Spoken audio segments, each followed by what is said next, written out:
President Tsai is set to meet the new U.S. House Speaker in California. That's according to media reports. Taiwan's exports fell by 17% in February, the sixth straight month of declines. Taiwan's workforce faces an unprecedented wave of retirements in the next decade. Plus, I'm McLeod for TaiwanPlus here at Prague Zoo in the Czech Republic. I've got a story for you on how animals are proving an important tool for Taiwanese diplomacy.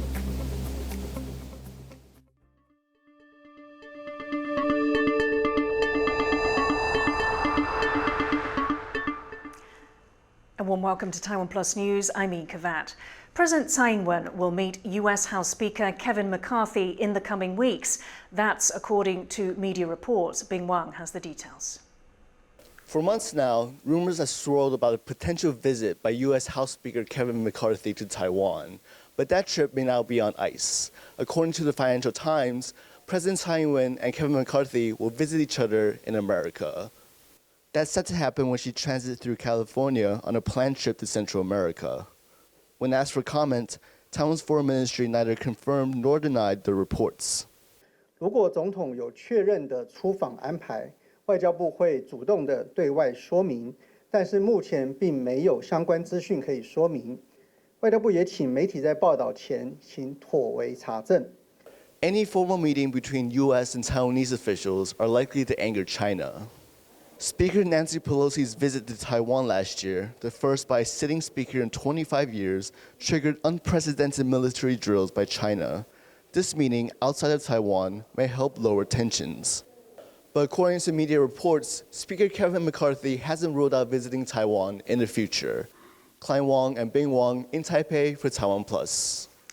For more on what President Tsai's expected visit to the United States means for bilateral cooperation, our reporter Jaime Ocon spoke to Blake Herzinger, a security analyst at the American Enterprise Institute based in Singapore. What can you tell us about the significance of Taiwan's President Tsai Ing-wen going to the United States to visit U.S. House Speaker McCarthy? So the decision to meet in California is probably the least bad option if Speaker McCarthy wants to meet with Tsai Ing-wen. Going to Taiwan, as we saw with the Nancy Pelosi visit, is incredibly inflammatory. And while it may be emotionally or rhetorically satisfying to hold meetings that way, Taiwan ends up holding the bag. And a meeting in California may ameliorate some of those problems, but there likely still will be a fairly vehement or strong response from Beijing over the meeting. In this Financial Times report, there are sources claiming that it was Tsai Ing-wen, Taiwan's president, that was pushing for the visit to happen in the United States over possible security concerns about a Chinese reaction to the visit. What can you tell us about this? So I think what has happened is now, with Speaker Pelosi's visit to Taiwan, she has set a bar which, in the current Washington environment, this very bipartisan recognition of the agreed upon threat from Beijing. Now each leader is going to feel that pressure to meet with Taiwan, meet with the leader of Taiwan. Not meeting will be portrayed by the opposing party as weakness on China, which neither party can afford at the polls. So we're going to see, kind of this bending over backward to make these meetings happen, but also framing them or structuring them in a way that does the least damage to U.S. China ties and elevates tensions to the least degree possible in the Taiwan Strait.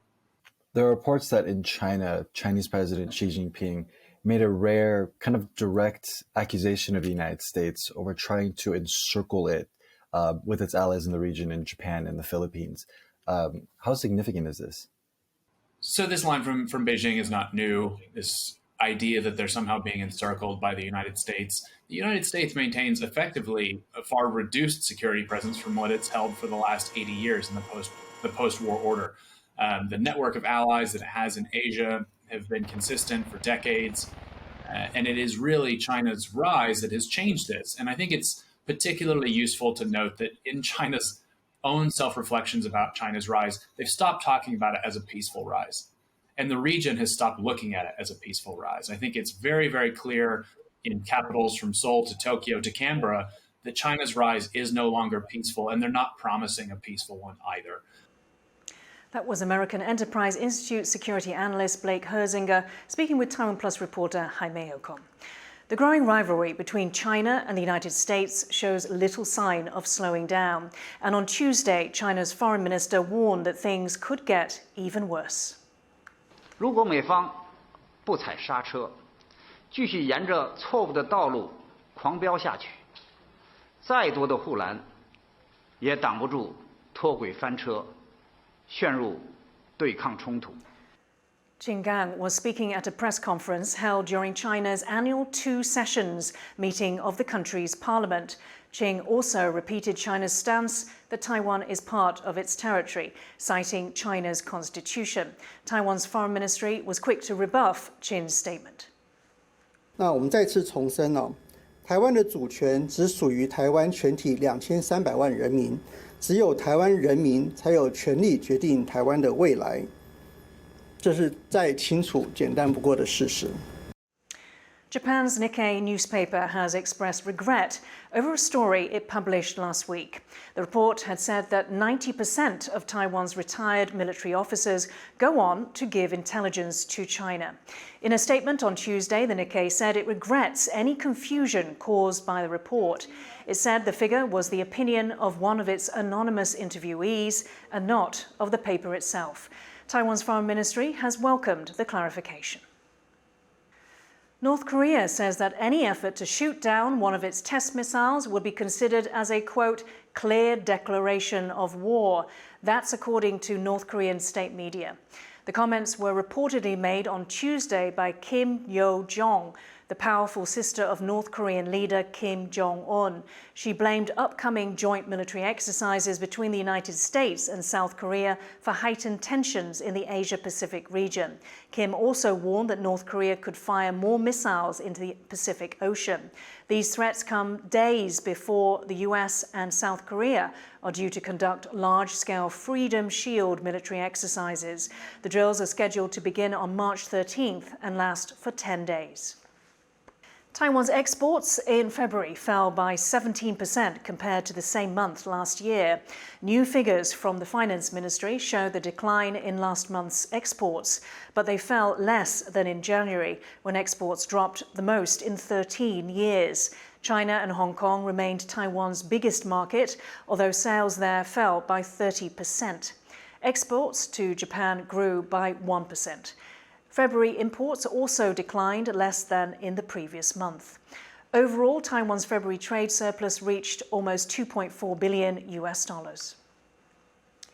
For more on those numbers, our reporter Stash Butler spoke to Gary Ng, a senior economist at Natixis.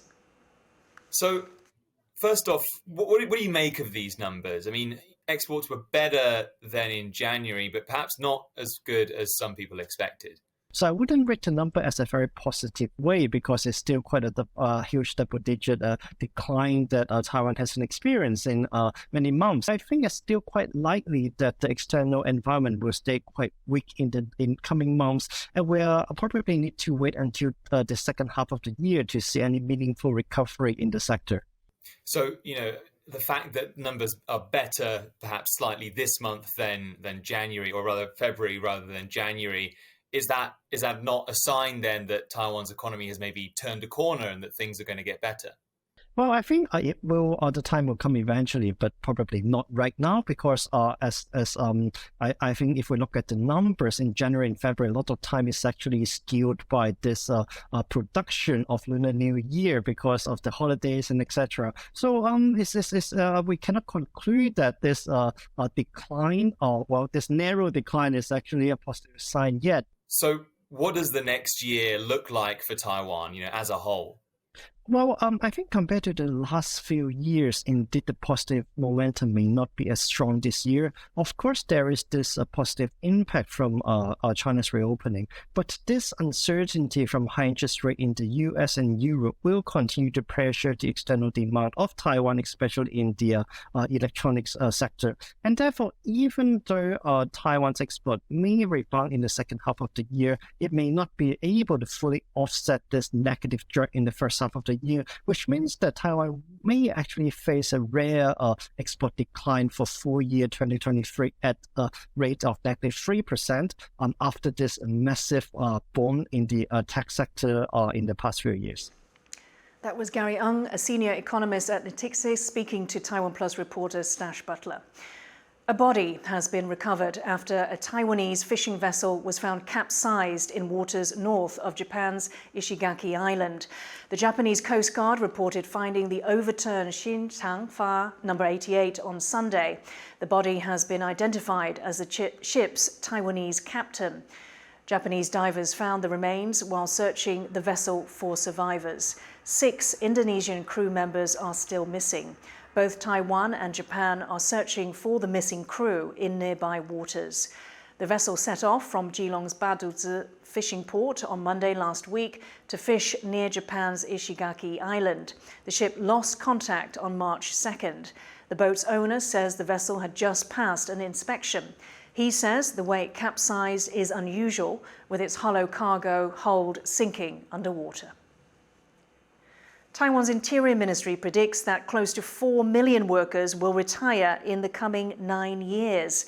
That would be the biggest wave of retirements Taiwan's workforce has ever seen. As Jean Van Trieste reports, it's a symptom of the country's low retirement age and a population crunch that shows no sign of reversing. Every day, the clerks in this office get a close-up look at how fast Taiwan's population is aging. This is the Bureau of Labor Insurance. Among other duties, they're charged with overseeing Taiwan's pension system. It's a busy place as more and more people reach retirement age, and in the years ahead, it's set to get even busier. The Interior Ministry says almost 3.8 million people will leave the workforce in the coming 9 years. That's around 16% of Taiwan's total population. For government officials, this will come as no surprise. But the question of how to shore up the pension system and public services remains. Taiwan's birth rate is still the world's lowest, and 2022 saw the fewest number of births in the country's history. 劳保基金的水库进水量越来越少，但是出水量越来越多啊，那这就会导致水位会下降，而且是下降的速度越来越快。The aging population isn't the only reason the workforce is shrinking so quickly. Taiwan's legal retirement age is 65, but the law allows people to retire even earlier if they have worked a certain number of years. Out on the streets, people seem to like things this way. 60到65吧。55到60左右是差不多的吧。But even for those who'd like to keep working, there are relatively few opportunities. And the ageism in the workplace is a big issue, despite a 2019 law aimed at tackling it. A health ministry survey found most of what it called older workers have a hard time finding jobs, with more than 70% citing their age as a major obstacle. As a result, Taiwan has one of the region's lowest employment rates for people 65 and over, just under 10% as of the end of January. With ageism widespread, a stagnant birth rate, and a negligible net migration rate to fill in the gaps, Taiwan is facing multiple challenges, and with few solutions in sight. Eason Chen and John Van Trieste for TaiwanPlus. Coming up, why are all these people lying down alongside Buddha? Stay tuned to find out.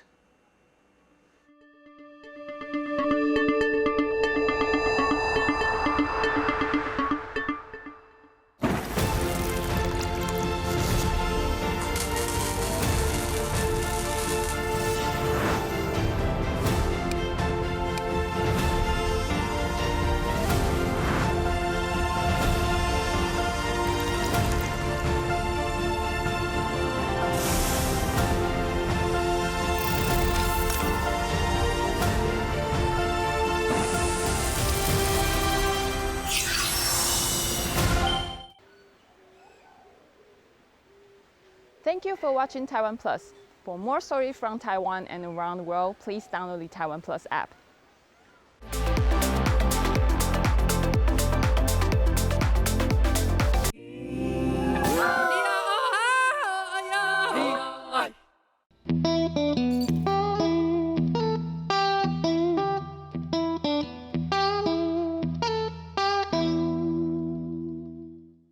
I'm Adeline. Bethany. Joanna. Elizabeth. Lydia. Yara. Sophia. 1, 2, 3, explore Taiwan! All right, here we are. This is our first time to see this deer. Oh, wow. This is the flavor of Taiwan. Come explore Taiwan. Mommy and Olivia are riding the bicycle in Turtle Island. 7 Sisters Explore Taiwan on TaiwanPlus.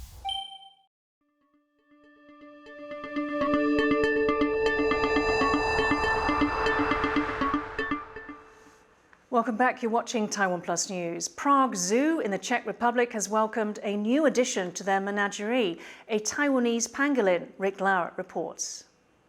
This is Prague Zoo in the Czech Republic. Last month, it welcomed a new resident, a baby endangered Taiwanese pangolin, the first to be born in Europe. The baby is still completely dependent on mother. She is suckling her milk.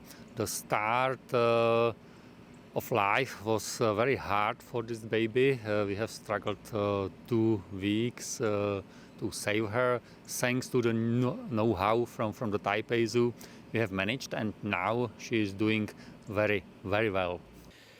The new pup is the offspring of Runhotang and Gorbao, a pangolin pair gifted to Prague by Taiwan's Taipei Zoo last year, and comes as a friendship between the two countries blossoms. The pangolins are special animals now. The most heavily trafficked animals, the most poached mammals on the earth. So from this point of view, our pangolins are for us the ambassadors of pangolin world. In 2019, Prague broke off its sister city status with Beijing after China insisted an updated agreement named Taiwan, a free and democratic country, as part of China's territory. Prague and Taipei then became sister cities. Despite China's protests, the Taiwan-Czech relationship is growing. Prague is emerging as a valuable new ally in the West and a diplomatic success for Taipei against Chinese pressure. Taiwan zoologists also hope that this new pangolin family is the start of a breeding program that could bring these little creatures all over Europe. Leon Lien and Rick Lauert in Prague, Czech Republic for Taiwan Plus. The President of the Czech Republic's lower chamber of parliament is set to lead a delegation of nearly 200 people to Taiwan in just over 2 weeks. It will be the largest European delegation to visit Taiwan in recent history. In an exclusive interview, the President spoke to Taiwan Plus reporter Rick Lauert in Prague. You're set to lead one of the largest delegations from Europe to Taiwan ever. What do you hope to achieve? Taiwan is a superpower when it comes to semiconductors, chips, and for the Czech industries are very important, of course. So we would like to continue in our cooperation on this field, and as well I will be accompanied by representatives of universities, and we would like to develop our ties when it comes to sharing know-how in semiconductor and other fields. So for us it's very important to be able to be more independent on suppliers from other countries. We know that this sort of thing can often lead to protests or pressure from China. Could you tell us what sort of reaction you've received from Beijing? I had not yet any specific pressure or something like that. Of course, we all have heard about these complaints, but I think this is quite natural and something which we expected. But on the other hand, I don't think that there is any reason for China to complain about this trip. We are an independent, free country, and Taiwan as well. So we respect each other, and we cooperate, and this is natural for us. How would you characterize the relationship between Czech Republic and Taiwan? I think there is closer and closer tie between the Czech Republic and Taiwan, and I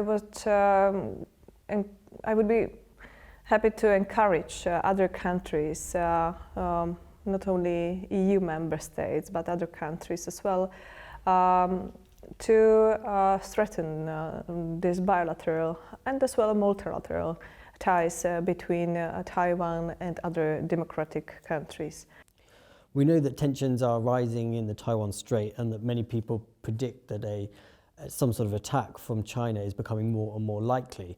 How do you expect the Czech Republic to respond? Would it be similar to how the country has responded to Russia's invasion of Ukraine, for example? I'm quite sure, if I may, to speak about this potential situation, that we will react the same way as we reacted to Russian aggression against Ukraine. If our parties who are in the governing coalition will be the time in the power, I'm quite sure we will react the same way. It means sanctions, it means all the support on the many levels, political, humanitarian, and the other. Canada will investigate whether China attempted to interfere in its elections. Canadian Prime Minister Justin Trudeau announced the move on Monday. In the coming days, we will appoint an eminent Canadian to the position of independent special rapporteur, who will have a wide mandate to make expert recommendations on protecting and enhancing Canadians' faith in our democracy. The new probe follows reports that China ran schemes to affect Canada's last two federal elections. Trudeau's Liberal Party won the most seats in both those votes. Canadian officials say they believe that China tried to meddle in the elections, but that those attempts did not affect the final results. China has denied the allegations. It says it's not interested in interfering in Canada's affairs. A devastating oil spill is threatening the livelihoods of fisheries workers in the Philippines. Many have expressed concern about their futures. Yung pangaraw-araw po na kinikita ko, ay yun po ay naibigay ko sa aking anak kung ako po'y makahuli. At saka hindi lang po yan sa pagkain namin, ay napakalaking bagay po ang pagkakameron ng oil spill dito. At ngayon nga po, pinagbawalan kami ng sangguniang bayan na huwag mangisda. E di yan po ay malaking dagok sa amin kasi wala na kami pagkukunan. The disaster began when the oil tanker MT Princess Empress capsized last week. It spilled around 800,000 litres of industrial fuel off the coast of the country's central islands. Almost 20,000 fisheries workers were banned from setting sail as authorities attempted to contain the spill. Oil contains high levels of toxic chemicals that are dangerous to humans and wildlife. Major spills are economically and ecologically costly. A new Japanese rocket has self-destructed after its engine malfunctioned. The next generation H3 rocket was launched on Tuesday from the Tanegashima Space Center in southwestern Japan. It lifted off successfully, but its second stage engine failed to ignite. The rocket was carrying an observation satellite with experimental sensors to detect North Korean missile launches. It's the second launch failure of an H3 rocket in 2 months. Now, sometimes you just can't help but wonder how far people would go for beauty. Meet these brave Syrian women who let snails crawl on their faces, as they believe the slime that these skincare specialists left behind are natural and top-notch and have unparalleled beauty benefits. Our reporter Sandy Chi has this story. What would you do for beauty? Would you let a snail crawl up and down your face? That's exactly what's going on at this beauty center in Syria. Owner Mohammed Al-Hafa and his sister Riham started the program in 2022. وهي تقنية كتير جديدة نحن دخلناها على سوريا. لقيت الإقبال عليها كتير حلو لأنه العالم كتير حابة إنه هي ترجع للشغلات البيور الأورجانيك الشيء الطبيعي لأنه الشيء الكيماوي دائما له مضار. It may seem uncomfortable at first, but the slimy approach to skincare has been growing in popularity. Mohammed imported albino snail eggs and raised them in a humid environment. Currently, he and his sister own 1,500 snails. الحلزون وضعه خاص. مشان المراكز هلا عم ينطلب منا انه مثلا بيعونا حلزون كذا بس ما حيقدروا يربوه. يعني في له اعتناء في له نظام غذائي ناخذ نحن الانزيمات منه وهالماده هاي بنبعث نحن عنا كادر مختص بنبعت لأي مركز لأي جهة لأي شيء بيعمل الجلسات. هلا أنا جربتها برا وكتير استفدت عليها. صارت بشرتي أنعم يعني والنسامات صغرت وكتير انبسطت إنه هون عند مركز دكتور وليد كتير انبسطت إنه كانت موجودة فأكيد رح أعملها كل فترة. Proponents of snail slime say it boosts collagen and moisturizes the skin. But experts say there's no significant scientific research proving the benefits. This natural skincare regime is not cheap either.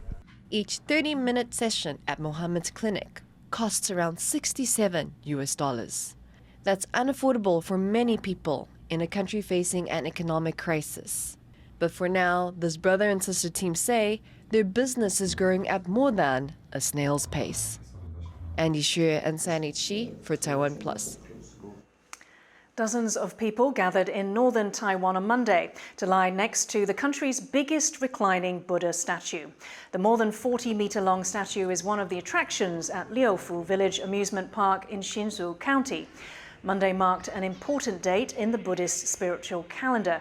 It's said to be the day that Buddha lay down and attained nirvana. Participants said they hoped that being alongside the giant figure would help bring them good fortune. Buddhism is one of Taiwan's major religions, and both locals and foreigners were at the event. Thank you for watching TaiwanPlus News. Finally, we leave you with images of masterpieces by Spanish painters at El Prado Museum. I'm Yin Khvat. Take care and see you next time.